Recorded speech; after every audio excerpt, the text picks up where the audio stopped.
Today, an indictment was unsealed, charging Donald J. Trump with felony violations of our national security laws, as well as participating in a conspiracy to obstruct justice. This indictment was voted by a grand jury of citizens in the Southern District of Florida, and I invite everyone to read it in full to understand the scope and the gravity of the crimes charged. The men and women of the United States intelligence community and our armed forces dedicate their lives to protecting our nation and its people.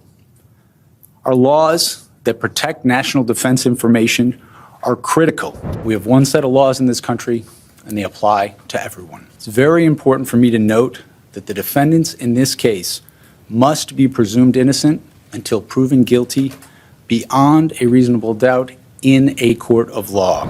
To that end, my office will seek a speedy trial in this matter, consistent with the public interest and the rights of the accused. Okay, so something massive just happened in court, and we need to talk about it because this might be the moment that changes everything. Special Counsel Jack Smith just walked into a courtroom and presented evidence that legal experts are calling absolutely devastating. We're not talking about circumstantial stuff here. We're not talking about maybe this means that or possibly this indicates the other thing. We're talking about hard evidence, documents, digital forensics, handwritten notes, testimony from people who were in the room when decisions were made, the kind of evidence that prosecutors dream about and defense attorneys have nightmares about. And it's all aimed at proving one thing, that Donald Trump orchestrated a massive scheme to overturn the 2020 election, that he knew what he was doing, that he did it anyway, and that he's guilty as charged.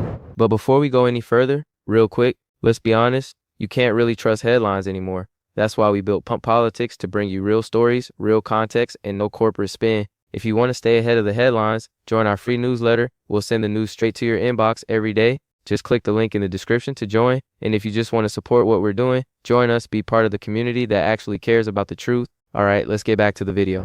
Violations of those laws put our country at risk. Adherence to the rule of law is a bedrock principle of the Department of Justice. And our nation's commitment to the rule of law sets an example for the world. The courtroom reaction was apparently stunning. People who've covered trials for decades say they've never seen anything like this. The sheer volume of evidence, the quality of it, the way it all connects together into this overwhelming narrative of guilt. Jack Smith himself was described as tense when he handed over the documents to the judge. And why wouldn't he be? This is potentially the most important criminal case in American history. A former president facing federal charges for trying to overturn an election. And Smith just laid out what he believes is an ironclad case for conviction. The judge, after reviewing portions of the evidence, called it the most thorough criminal case yet against a former president. Let that sink in. The most thorough against a former president. We're in completely unprecedented territory here. Now, here's what makes this evidence package so damning. It's not just one type of proof, it's everything. You've got Mike Pence's handwritten notes from meetings with Trump, personal notes where Pence documented what Trump said to him, what Trump wanted him to do, how Trump pressured him to overturn the election results. Those notes are contemporaneous, meaning Pence wrote them at the time, not years later, trying to remember. That makes them incredibly powerful evidence. Then you've got digital forensics. We're talking about communications between Trump and his advisors, texts, emails, phone records, the digital footprints that show who was talking to who and when, the kind of stuff that's really hard to lie about because it's all time-stamped and documented. And then you've got insider testimony, people who were actually in the meetings, who heard what Trump said, who saw what Trump did, who can testify under oath about Trump's state of mind, about what he knew, about what his intentions were. That's the trifecta of evidence right there. Documents that corroborate testimony that's backed up by digital records. It's the kind of case that makes defense attorneys want to negotiate a plea deal because going to trial with evidence like that is risky as hell. But this is Trump we're talking about. Trump doesn't do plea deals. Trump doesn't admit guilt. Trump fights everything to the bitter end, regardless of how strong the evidence is. Jack Smith, in his report, described Trump as having weaponized falsehoods to undermine a federal government function, vital to the democratic framework of the United States. That's not political language. That's legal language. That's the language of someone building a criminal case. And the specific charge, trying to undermine a federal government function, that's serious. That goes to the heart of how our democracy operates. Elections are the foundation of everything. The peaceful transfer of power is what separates democracies from dictatorships. And the evidence Smith just presented apparently shows Trump deliberately trying to break that system because he didn't like the outcome of an election. The timing of this is crucial too. We're heading into another election cycle. Trump's running again, or at least trying to. And now there's this massive evidence dump showing in excruciating detail how he tried to steal the last election, how he pressured his own vice president, how he misled the public, how he coordinated with advisors to overturn legitimate election results. That's not campaign rhetoric. That's a criminal case backed by evidence that legal experts say is strong enough to obtain and sustain a conviction at trial. Those are Jack Smith's words. Strong enough to convict. He's not hedging. He's not saying maybe or possibly. He's saying this evidence will get a conviction. Judge Eileen Cannon, who's overseeing parts of this case, calls Smith's submission historic and potentially outcome determinative.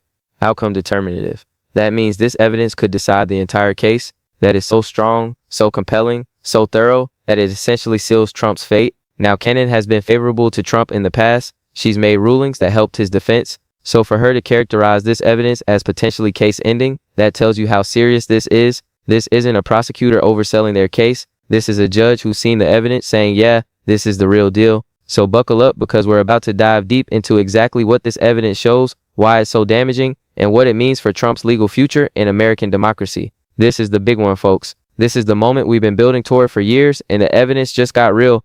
All right, let's break down this evidence package piece by piece, because the details are absolutely crucial to understanding why this is such a big deal. First, let's talk about Mike Pence's handwritten notes. These aren't just random jottings. These are detailed contemporaneous records of conversations with Trump. Pence apparently documented multiple meetings where Trump pressured him to refuse to certify the Electoral College results.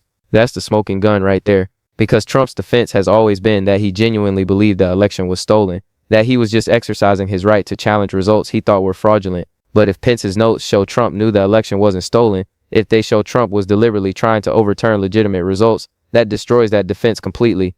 The specific content of these notes is devastating. According to reports that have come out this week, Pence documented Trump telling him to just refuse to count certain electoral votes, to send them back to the states, to declare the election invalid. And Pence's notes apparently show that Trump was told repeatedly by advisors and officials that this was illegal, that the vice president doesn't have that power, that what Trump was asking for would be a constitutional crisis.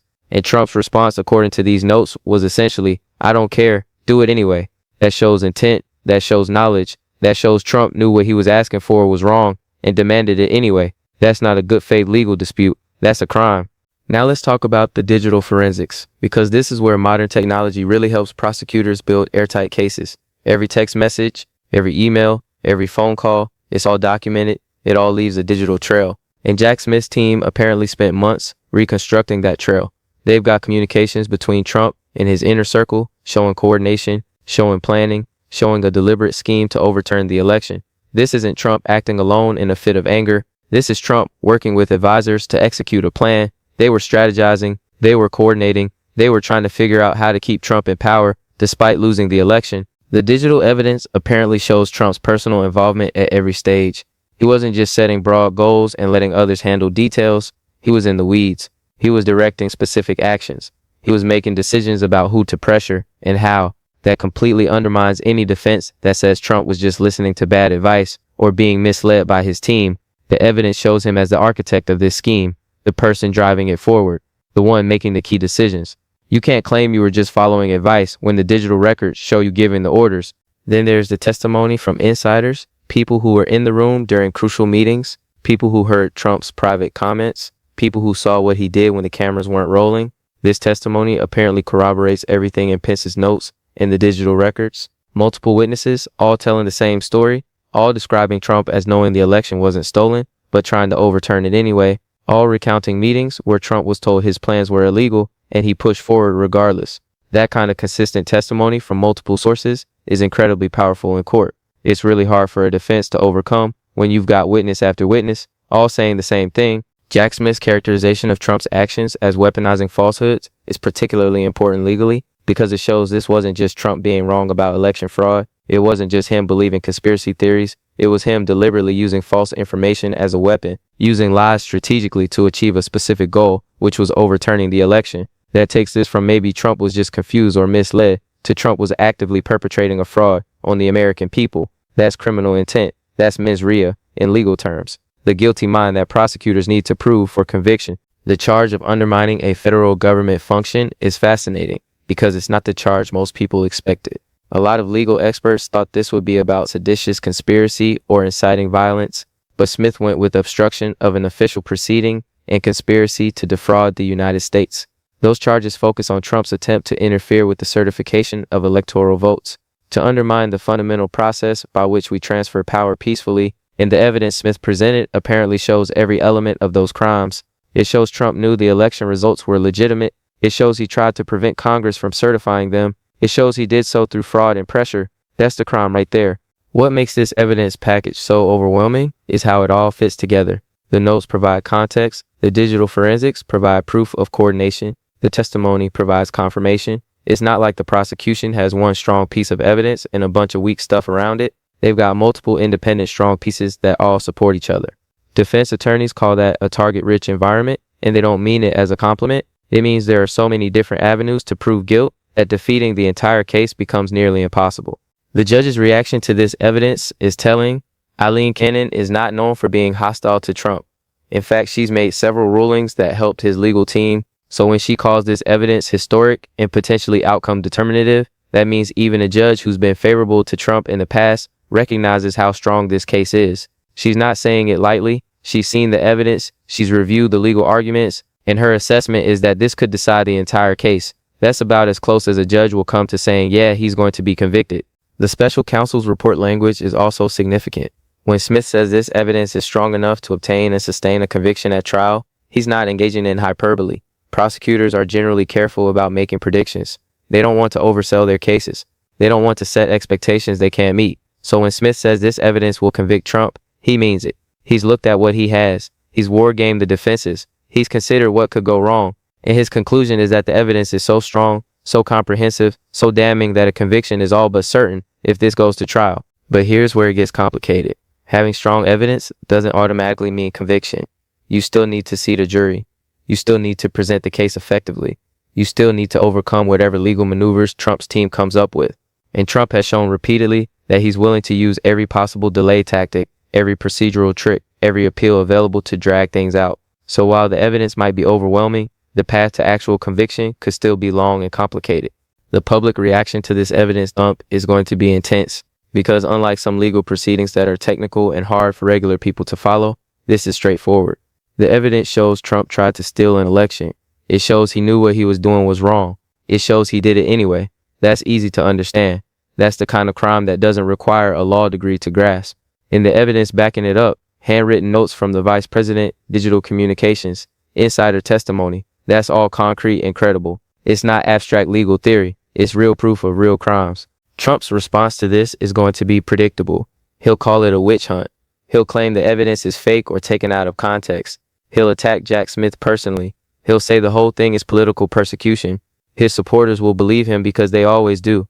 But for everyone else, for independent voters, for people who care about rule of law, this evidence is going to be really hard to dismiss because it's not just prosecutors making accusations. It's documented proof. It's Mike Pence's own handwriting. It's Trump's own communications. You can't spin that away as easily as you can spin testimony from hostile witnesses. The historical significance of this moment cannot be overstated. We've never prosecuted a former president for crimes committed while trying to stay in power. We've never had to confront the question of what happens when a president refuses to accept election results and actively tries to overturn them. This case is defining how American democracy handles existential threats from within, how we hold powerful people accountable even when they claim immunity, how we defend the peaceful transfer of power against those who would destroy it for personal gain. The evidence Jack Smith just presented is at the center of all those questions, and the answers we get from this case will shape American democracy for generations. So what does all this evidence actually mean for Trump's future? Let's talk about the real-world consequences, because they're massive and they're immediate. First, the legal implications. If this case goes to trial and the evidence is as strong as Jack Smith claims, Trump's chances of acquittal are essentially zero. You don't beat a case with Mike Pence's handwritten notes, digital forensics, and multiple insider witnesses, all pointing to your guilt. Defense attorneys will try. They'll attack witness credibility. They'll argue about context. They'll make technical legal arguments about what constitutes a crime. But at the end of the day, if the jury sees this evidence, they're going to convict. That's just reality. The conviction of a former president would be unprecedented in American history. We've never done it before. We've come close with Nixon, but he resigned and was pardoned. This would be different. This would be a jury of 12 regular Americans looking at the evidence and saying, yes, the former president committed crimes. The impact of that on public consciousness, on how we think about presidential accountability, on what standards we hold our leaders to, it would be transformative. It would fundamentally change the relationship between the presidency and the rule of law, but getting to trial is going to be a battle. Trump's legal team has already filed multiple motions to dismiss. They're arguing presidential immunity. They're arguing the charges are unconstitutionally vague. They're arguing selective prosecution. They're throwing everything at the wall to see what sticks. And while most legal experts think these arguments will fail, they take time to litigate. Each motion requires hearings and rulings and potentially appeals. Trump's strategy has always been delay, delay, delay. Hope something changes. Hope he wins an election and can make it all go away. Hope the public loses interest. This evidence makes those strategies less viable, but doesn't eliminate them entirely. The political implications are enormous. Trump is trying to run for president again. How do you campaign for the highest office in the land while facing overwhelming evidence that you tried to steal the last election? How do you ask voters to trust you with power when there's documented proof you refused to give up power peacefully last time? Trump's going to try. He's going to claim persecution. He's going to say the charges are political. He's going to tell his base that he's being attacked for fighting for them, and his hardcore supporters will believe it. But swing voters, independent voters, people who aren't already in the cult of personality, this evidence is going to be really hard for them to ignore. The impact on down-ballot Republicans is going to be significant too, because every Republican candidate is going to get asked about this evidence. Do you believe Trump tried to steal the election? Do you think he should be convicted? Will you support him if he's the nominee despite this? Those are uncomfortable questions that force Republicans to either defend the indefensible or break with Trump and risk losing his base. It's a no-win situation created entirely by Trump's actions and the evidence proving them. The institutional implications are profound. The Justice Department has now demonstrated that it's willing and able to prosecute a former president. That's a norm-breaking moment. We've operated for over 2 centuries under an informal understanding that we don't criminally prosecute our former leaders, that we move on, that we prioritize stability over accountability. Jack Smith just shattered that understanding, and while that might make some people uncomfortable, while it might feel destabilizing, it's also necessary. Because if presidents can commit crimes while in office and face no consequences, then we don't have rule of law. We have rule by whoever's powerful enough to get away with it. The precedent this sets for future presidents is crucial. Every future president now knows that if they abuse their power, if they try to undermine elections, if they put their personal interests above the Constitution, they can and will be held accountable. That's a good thing. That's how democracy is supposed to work. Nobody should be above the law, not even former presidents, especially not former presidents who try to overturn elections. Trump's legal bills are going to be astronomical. Fighting a case like this requires an army of lawyers, expert witnesses, investigators. The costs run into millions of dollars. Trump's been fundraising off his legal troubles, but even his considerable fundraising apparatus is going to struggle with these expenses. And the longer the case drags on, the more it costs. Every motion, every hearing, every day of trial, it all adds up. Trump's facing potential financial ruin on top of potential conviction. The jury selection for this trial is going to be incredibly difficult. Finding 12 people who can be impartial about Donald Trump is nearly impossible. Everyone has an opinion. Everyone has heard the news. Everyone knows who he is and has feelings about him one way or another. The voir dire process, where lawyers question potential jurors, could take weeks. And even then, both sides are going to worry about whether they got truly impartial jurors or people who are just saying what they need to say to get on the jury. If Trump is convicted, sentencing becomes the next battle. What's the appropriate punishment for a former president who tried to steal an election? Prison time seems inevitable given the severity of the crimes. But how much? Years? Decades? And where do you incarcerate a former president? He'd need Secret Service protection, even in prison. The logistics are complicated. The symbolism is powerful. The political ramifications are enormous. Every decision the judge makes about sentencing will be analyzed and argued over and potentially become the basis for appeals. The appeals process could take years. Even after conviction, Trump's lawyers will appeal to circuit courts and potentially the Supreme Court. They'll argue errors in the trial, problems with jury instructions, constitutional issues with the charges, every possible avenue to overturn the conviction. And while most legal experts think those appeals will fail, given the strength of the evidence, they'll still take time. We could be years away from a final resolution, even after initial conviction. Trump's legacy is being written right now, and this evidence is going to be a central part of that legacy. History books will talk about the president who tried to steal an election, who pressured his vice president to overturn legitimate results, who coordinated a scheme to undermine democracy. The evidence Jack Smith presented ensures that this is how Trump will be remembered, not for his policy achievements or his political movement, but for his crimes, for his attempt to destroy the peaceful transfer of power, for putting himself above the Constitution and the country. So where does this leave us? Trump's facing the strongest criminal case ever brought against a former president. The evidence is overwhelming. The legal arguments are solid. The path to conviction is clear. But Trump being Trump, he's going to fight. He's going to delay. He's going to make this as messy and drawn out as possible. The next months and years are going to be dominated by this case, by the legal arguments, by the political fallout, by the fundamental questions about accountability and democracy. And at the center of it all is this evidence: Mike Pence's notes, digital forensics, insider testimony, the proof that a president tried to steal an election, and the justice system's attempt to hold him accountable. History is being made, and we're watching it happen in real time.